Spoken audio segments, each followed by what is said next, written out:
How to improve your thoughtful questioning. In this video, I'll cover why questioning is so important, what we mean by thoughtful questioning, and how to use thoughtful questioning. Questioning is incredibly important. Questioning is at the heart of effective communications. It is for better information and learning. It can help somebody to change their direction just by asking the right question. It can open new doors, and it can ignite creative thinking.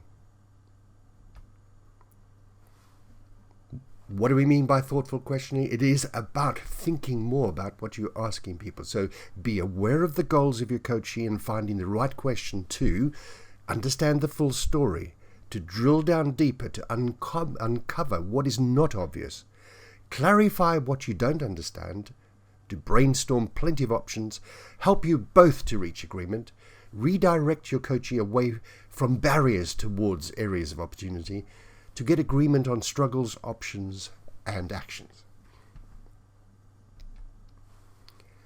I'll cover off the main questioning types. So, open questions. An open question is designed to draw out a full response from the coachee. They are asked to take control of the conversation, think and reflect, and then share their opinions and feelings. Very much a key, and I'll mention this probably a number of times, is silence. Make your open question as simple as possible.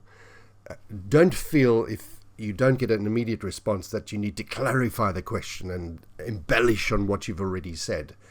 Ask a simple question and then keep quiet. Here are a few examples. Where are you struggling with time at the moment?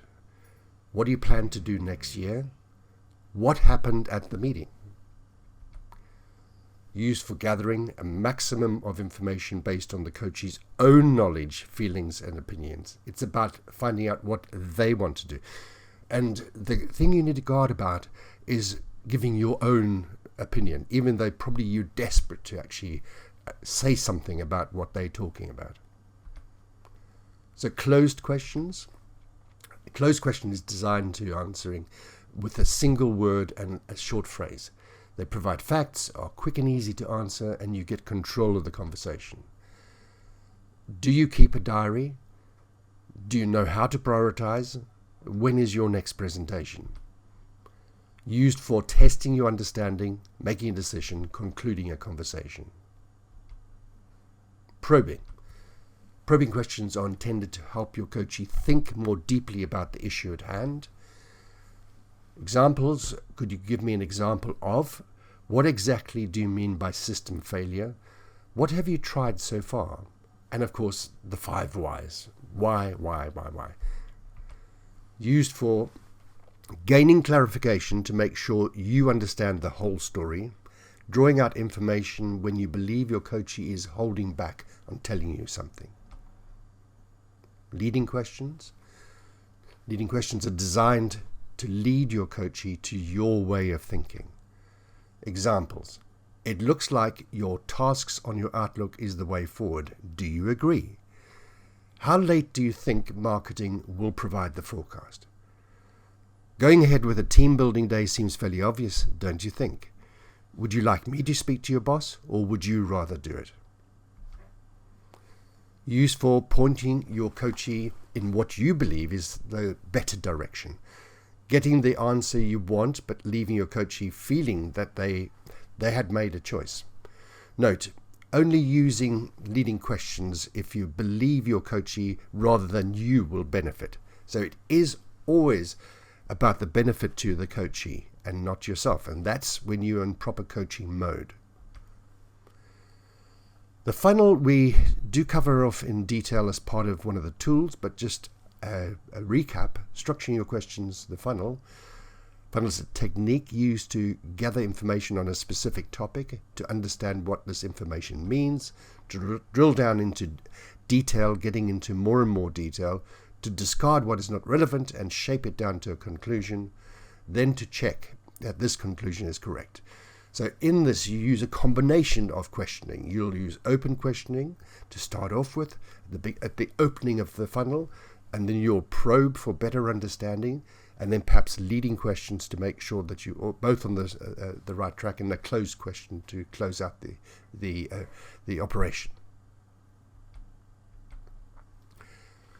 Just a little word to help you with your questioning. S stands for structure.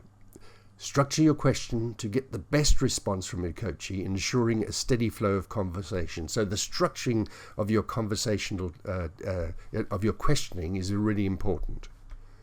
Start with open questions to get a good understanding of their opinions, feelings, and what they value. Certainly in the early part, this is really important. Use close questions to clarify and probing questions to drill down further. Use questions to find out more about your coachee, building your relationship in the process. Avoid misunderstanding by using probing questions to clarify information and not jumping to conclusions. T is for test. Test your understanding by summarizing and repeating a statement in your own words. Encourage your coachee to participate through the questions you ask, altogether with the use of emotional intelligence, with your use of emotional intelligence. And finally, silence. Very, very powerful, the use of silence, to allow that person to reflect and answer questions in a meaningful way. So avoid filling silence with your own commentary. So there's Socrates as a little a word, an acronym that will help you to get to the right questions. So in summary, thoughtful questioning is a very powerful skill and a key to great coaching conversations. By practicing and reflecting on your practice, you will develop this skill. Over time, you will build up a collection of powerful questions to support your coaching practice. It is definitely one of the skills. The more you do it and the more you reflect on what you've done, the more you will understand how to do questioning in a really good way. Thank you.